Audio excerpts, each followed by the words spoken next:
एक इंतहाई शानदार प्रोग्राम मनज़म किया है। आप पे जितना भी आप पे फख्र किया जाए वो कम है। अजीज दोस्तों, मेरे तमाम भाइयों ने आपके सामने अपने ख्यालात, अफकार, मामलात पेश किए और जो लेबर यूनियन का एजेंडा है, जो प्रोग्राम है, जितना मेरे दोस्तों में वो था वो आपके सामने पेश किया। जितने भी आप अहबाब यहाँ पे तशरीफ फरमा है, आप जिस जगह ड्यूटी कर रहे हैं, ये पाकिस्तान का कैपिटल है, दारुल खिलाफा है, और पाकिस्तान भर में जितनी भी एक्सचेंजेस हैं, आप माशाल्लाह उन सबसे ज्यादा बाखबर हैं। पीटीसीएल हेडक्वार्टर भी आपसे थोड़ी मुसाफत के फासले पे है, और जितनी भी माजी करीब में हड़तालें, स्ट्राइकें, मामलात चले, वो सब आप उनसे बखूबी आगाह हैं।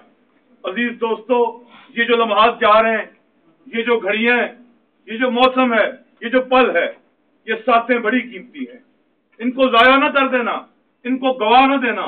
खुदारा ये लम्हे, ये पल, साथें बड़ी इस पे मेहनत सर्फ हुई है, बड़े ही लम्हात लगे हैं, कई दोस्तों की जवानियां लगी हैं, खून पसीना लगा है, फिर ये बहार आई है, और उसमें अपने F11 के दोस्तों का हिस्सा सबसे ज्यादा सरे फहरिस्त है। मैं इसको भी आपको मुबारकबाद कदम बढ़ाओ, हम तुम्हारे साथ हैं। कदम बढ़ाओ, हम तुम्हारे साथ हैं। अजीज दोस्तों, 27 जनवरी के दिन आप यकीन जानिए, पीटीसीएल के हवाले से गुजारिश कर रहा हूं, महशर का एक मैदान होगा, सब अपने अपने अमाल के साथ खड़े होंगे, आप भी होंगे, मैं भी हूंगा, और पाकिस्तान भर के अंदर तमाम दीगर वो क्यादतें भी आपके सामने मौजूद हैं। जिस तरह असगर हुसैन कह रहे थे, जमीर से जरा सोचिएगा, गुज़श्ता 25-20 सालों के अंदर ये तमाम लीडरशिप जिनको कभी मैंने, कभी आपने अपने अपने कंधे दिए, इन्होंने मेरे लिए, आपके लिए, आपके बच्चों के लिए, आपके वालिदैन के लिए, आपके भाइयों के लिए, पीटीसीएल के लिए क्या किया है?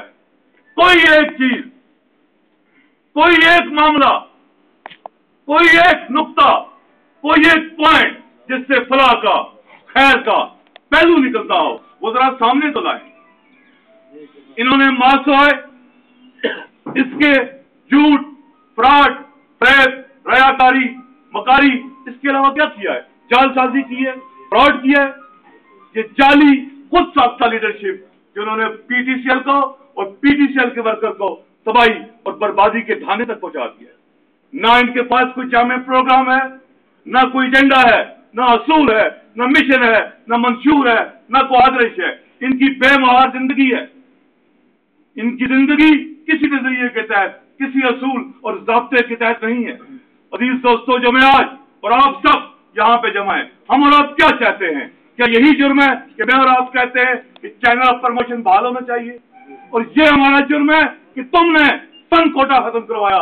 हम और आप कहते हैं फन कोटा बहाल होना चाहिए, और तुमने मरे हुओं के, नऊज़ बिल्लाह माज़अल्लाह, उनके हकूक़ भी तलब किए। जीते जी ना सही, और मरने के बाद तो मजदूर का बेटा भर्ती हुआ करता था, तुमने वो खत्म करवाया। मैं और आप बहाल करवाना चाहते हैं, ये जुर्म है। और हम ये कहते हैं कि हमारे ये मासूम सादा छोटे भाई एनसीपीजी, जिनको तुमने कितने महीने, सालों सुप्रीम कोर्ट तक लेके गए, और तुम पे कहते क्या हो? इफ्तिखार चौधरी बिक गया। वो लेटर आ चुका है, वो आप भी उसको स्टडी करें। आप दोस्त बाशऊर हैं, तालीम याफ्ता हैं, आगाह इस चीज से कि अदालतों के अंदर जब कोई मामला पेश किया जाता है, तो मैं कहता हूं कि ठीक है, प्रोजेक्ट कर दिया गया, लेकिन उन आर्गूमेंट के तहत ये तो होना चाहिए कि इस बुनियाद पे एनसीपीजी को कंफर्म नहीं किया गया, इस बुनियाद पे एरियर बीपीएस एम्प्लॉइज को नहीं दिया गया। उस पूरे लेटर को जो 3 सफात से मुश्तमिल है, बगौर स्टडी कीजिए, किसी वकील के पास ले जाइए। मैं ये नहीं कहता हूं करना ना करना दूर की बात है, सिर्फ उसके अंदर ये लिखा हो, सिर्फ खाली एनसीपीजी, खाली कहीं लिखा हो बीपीएस के लिए एरियर। हम पॉलिटिक्स को छोड़ते हैं, हमाद कुरैशी कदम बढ़ाओ, हम तुम्हारे साथ हैं। हमाद कुरैशी कदम बढ़ाओ, हम तुम्हारे साथ हैं। मजदूर क्या मांगे, तब्दीली, मजदूर क्या मांगे, तब्दीली, मजदूर क्या मांगे, तब्दीली, मजदूर क्या मांगे, तब्दीली, जो आ गई है, तब्दीली, जो चाह गई है, तब्दीली, अल्लाह के हुक्म से, तब्दीली, जो आ गई है, तब्दीली। अजीज दोस्तों, इस लेटर की मैं सुप्रीम कोर्ट की जजमेंट की बात कर रहा हूं। आप जरा फ्रेब की और मकारी की इंतहा देखिए कि मैं वाज़ेह तौर पे आपके सामने खड़ा हूं, आपकी तंजीम का सेक्रेटरी जनरल, आपकी यूनियन का चौकीदार हूं। आपने बड़ी जिम्मेदारी सौंपी है, जिम्मेदारी के साथ कह रहा हूं कि उसको स्टडी करें। उसके अंदर होना या ना होना तो बहुत दूर की बात है, सिर्फ ये दिखा दे वो कि उसमें एनसीपीजी खाली लिखा हो। पक्का करवाना कच्चा करवाना दूर की बात है, एक लाइन लिखी हो सिर्फ जिसपे ये जिक्र हो कि बीपीएस का यही लिखा हो कि एनसीपीजी को रेगुलर नहीं करते क्योंकि ये स्पोर्ट का मामला नहीं है, इसलिए एरियर नहीं देते क्योंकि दीजिए आपको लेबर कोर्ट पे जाना है, यही लिखा हो, हम सियासत छोड़ते हैं।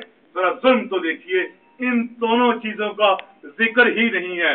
कितने मेरे और आपके मासूम भाइयों के एरियर्स कटे, उनका अवार्ड स्टॉप हुआ, उनको चार्जशीटें हुई, उनको नाजायज जेलें कटवाएंगी।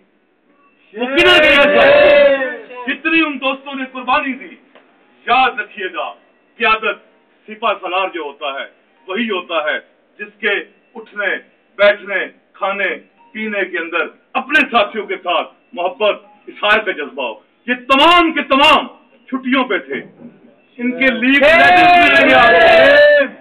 रजिस्टर हाजियों में रूरल एरिया में जाके देखिए, जो इनका एक्सचेंज है, खुद हाजिरी लगाते थे और लोगों को कहते थे स्ट्राइक करो, और तुम्हारी तनख्वाहें और एरियर क्यों नहीं कटे हैं? अजीज दोस्तों, एक बार फिर ये चकमा देने के लिए आपके सामने आएंगे।